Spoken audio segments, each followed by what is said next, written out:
Hello everyone and welcome back guys. आज हम discuss करने वाले हैं पोएम अ फोटोग्राफ, जो 11th स्टैंडर्ड की फर्स्ट पोएम है and the poet of the poem is Shirley Toulson. Shirley Toulson एक बहुत ही अच्छी पोएट थी and she had a huge passion for writing and she was completely inspired from her father, जो कि एक राइटर ही थे। Okay, let's see the central idea of the poem. जो पोएम है अ फोटोग्राफ, वो 3 स्टेजेस को रिवील करती है। जैसे जैसे टाइम बीतता जा रहा है तो उस तरह से कौन सी 3 स्टेजेस सामने आ रही हैं, ये हम पोएम में पढ़ते हैं। जब हम पोएम रीड करते हैं तो हमें जो फर्स्ट स्टेज मिलती है, वो फर्स्ट स्टेज एक फोटोग्राफ के द्वारा शो की जा रही है। वो फोटोग्राफ जो पोएट के हाथ में है और उसमें 3 गर्ल्स विजिबल हैं। उनमें एक पोएट की मदर है और 2 उनकी कजिन्स हैं, बेटी and Dolly.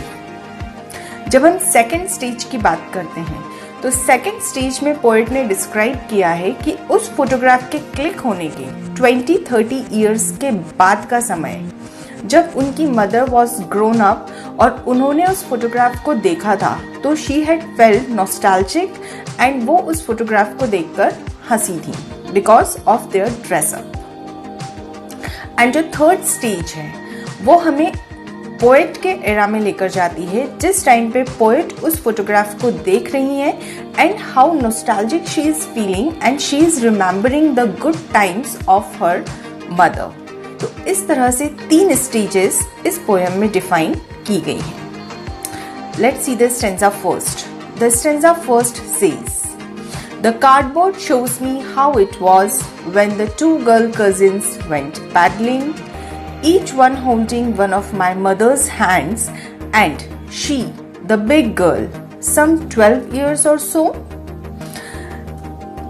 The poet is holding the photograph in her hand, और उसी को देखकर वो जब बताना शुरू करती हैं, then she says कि जो फोटोग्राफ है उसमें I can see कि मेरी मदर के साथ 2 गर्ल कजिन्स थी जो पैडलिंग के लिए गई हुई थी अपने सी हॉलीडे पर, और उन दोनों ने मेरी मदर के हैंड्स होल्ड किए हुए थे। One was holding the left hand and other was holding the right hand.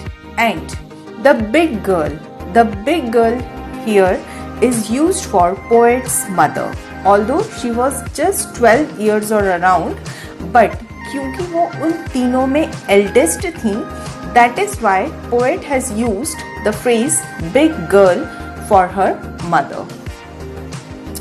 You can see the word meaning of the words used in the stanza. First है cardboard. Cardboard is a board जिसके ऊपर photograph को paste किया गया है। Paddling. Paddling is an activity जहाँ shallow water में, जहाँ पानी की डेप्थ बहुत ज़्यादा नहीं होती है, they go for the walk. And big girl, as you can see, it is used because she was the eldest among the 3. Okay, let's move to the second stanza. Second stanza says, all 3 stood still to smile through their hair at the uncle with the camera, a sweet face, my mother's, that was before I was born, and the sea, which appears to have changed less, washed their terribly transient feet. जो second stanza है उसमें वो ये बता रही हैं कि as they had gone for the paddling, but जो फोटो है उसमें वो तीनों स्टिल खड़े हुए दिख रही हैं एंड हवा की वजह से उनके बाल उड़ रहे हैं and they are smiling through their hair. And वो स्माइल किसे देखकर कर रही हैं? अंकल जो कि कैमरा लेकर खड़े हैं उनकी तरफ देखकर वो स्माइल कर रही हैं। फिर वो अपनी मदर को याद करके रिमेम्बर करती हैं कि जब वो ये जब का फोटो है तब पोएट का बर्थ भी नहीं हुआ था and mother was looking very sweet in the photo. Then she is comparing the time. उसके बाद वो ये बोलती हैं कि जो सी है जहाँ पर हॉलीडे के लिए मदर और कजिन्स गए थे, it has appear to be changed less, मतलब उसमें बहुत ज़्यादा चेंजेस नहीं लग रहे हैं। And it was washing the terribly transient feet, लेकिन जो पानी उनके पैरों को धोकर निकल रहा है तो जो फीट हैं they are compared as temporary object. मतलब ह्यूमन जो होते हैं उनकी लाइफ परमानेंट नहीं होती है, बट सी इज परमानेंट और उसमें कोई चेंजेस नहीं हुए हैं। And it is washing the feet which was temporary. Okay, you can see the word meanings. Still का मतलब होता है without any movement. And terribly का मतलब होता है extremely. And the last word is transient का मतलब होता है टेम्पररी, मतलब जो बहुत छोटे समय के लिए रहने वाला है। Let's move to the stanza 3। अब स्टेंजा 3 हमें बता रहा है सेकेंड स्टेज, जब उस फोटोग्राफ के 20-30 साल के बाद में मदर ने उस फोटोग्राफ को देखा था, तो वो हमें थर्ड स्टेंजा रिवील कर रहा है। You can see the third stanza. It says, some 20-30 years later, she would laugh at the snapshot. See Betty and Dolly, she would say, and look how they dressed us for the beach. The sea holiday was her past, mine is her laughter, both thrive with the labored ease of loss. ये third stanza में poet ये बताना चाह रही हैं कि उस photograph को जब 20-30 इयर्स बाद में मदर ने देखा था, तो शी वुड हैव लाफ नॉस्टैल्जिकली, क्योंकि वो अपने पास्ट की हैप्पी मेमोरीज को याद कर रही थी। और मदर ने उस फोटो को देखकर डेफिनेटली उनके कजिन्स के साथ कमेंट किया होगा उनके ड्रेसेस के ऊपर कि किस तरह से उन्हें ड्रेसअप किया गया था। Then in last lines the poet want to say कि जब मदर उस फोटोग्राफ को देख रही थी, तो the photograph was the past for mother. वो उनकी एक बहुत ही हैप्पी मेमोरी थी जो कभी लौट कर वापस नहीं आ सकती थी। सिमिलरली आज जब पोएट उस लाफ्टर को याद कर रही हैं, मदर की उस नॉस्टैल्जिक लाफ्टर को याद कर रही हैं, तो that laughter has become the past for poet. क्योंकि mother is no more in the world, तो वो जो लाफ्टर है मदर का, वो कभी भी पोएट के सामने वापस नहीं आ सकता। तो इस तरह से पोएट मदर का पास्ट और अपना पास्ट एक साथ एक लाइन में शो कर रही हैं। And she is also saying कि although it is a very big loss, but this loss has been adjusted with a lot of efforts. और यहाँ पर एक फ्रेज यूज हुआ है, लेबर्ड ईज। लेबर्ड का मतलब होता है achieved with hard work, and ease का मतलब होता है कंफर्ट। मतलब ये जो बड़े बड़े लॉस हैं, इनको भी कंफर्टेबली आज वो एक्सेप्ट कर पा रहे हैं, because they have done a hard work for that comfort. Okay, see the word meanings. Snapshot you can say is a synonym for photograph. राय का मतलब होता है disgusted. Labored का मतलब होता है achieved with hard work, and ease का मतलब होता है comfort, आराम. Now we move towards the last stanza 4.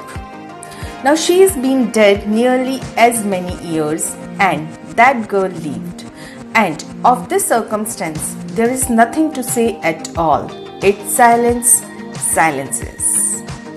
ये जो स्टेंजा है, ये हमें थर्ड स्टेज के पास लेकर जा रहा है।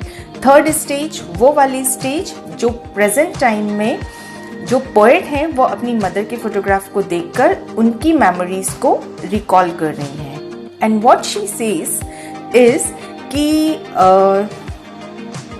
जब आज का जो टाइम है, जब वो उस फोटोग्राफ को देख रही हैं, आज मदर की डेथ को उतने ही साल हो चुके हैं जो कि उस फोटोग्राफ में उनकी एज थी, मतलब around 12 years.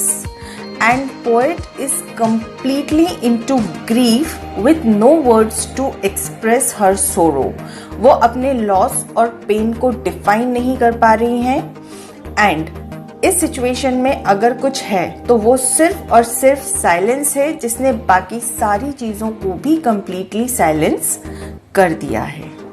And she has no words to utter in memory of her mother. Okay, it was the last stanza. You can see the word meanings. Circumstance का मतलब होता है situation, and silence. Silence is when someone is unable to speak anything. Fine. Now comes the poetic devices used in the poem. Shelley Tolson ने इसमें 4 poetic devices का use किया है. The first device is allusion. Allusion का मतलब होता है कि जो वर्ड यूज हुआ है वो किसी चीज के रेफरेंस में यूज हुआ है. जैसे हमने फर्स्ट लाइन में वर्ड पढ़ा है कार्डबोर्ड, तो cardboard here actually is referring to photograph. तो first poetic device used is allusion. Second poetic device जो यूज हुआ है वो है एलिट्रेशन. एलिट्रेशन का मतलब होता है कि कोई भी कॉन्सोनेंट जब किसी लाइन में रिपीट होता है तो उस पोएटिक डिवाइस को हम बोलते हैं एलिट्रेशन. जैसे you can see stood still to smile. इस लाइन में एस का रिपीटेशन हुआ है. टेरिबली ट्रांजिएंट, यहाँ पर टी रिपीट हो रहा है. It silence silences, again S is repeated. Fine. Third poetic device is oxymoron. Oxymoron का मतलब होता है कि दो बिल्कुल अपोजिट मीनिंग को कंबाइन किया गया है to give a new effect to the language. जैसे आप यहां देख सकते हैं लेबर्ड ईज. लेबर्ड का मतलब होता है something containing a hard work, बहुत मेहनत जिसमें लगती है, और ईज का मतलब होता है कंफर्ट. और इन दोनों के साथ में उन्होंने पोएम में एक नया इफेक्ट ऐड किया है. So third poetic device is oxymoron. And the last poetic device used is personification. Personification का मतलब होता है यहाँ पर जो साइलेंस है वो बाकी सारी चीजों को भी साइलेंस कर रहा है. मतलब उसमें एक ह्यूमन क्वालिटी को डिफाइन किया गया है using the word silence. So this is the fourth poetic device used in the poem, personification. Okay, it was the explanation of poem A Photograph. I hope you people are able to understand it properly, and thanks for watching, and do not forget to like, share and subscribe. Escape the ordinary. Stay home, stay safe, take care, bye bye.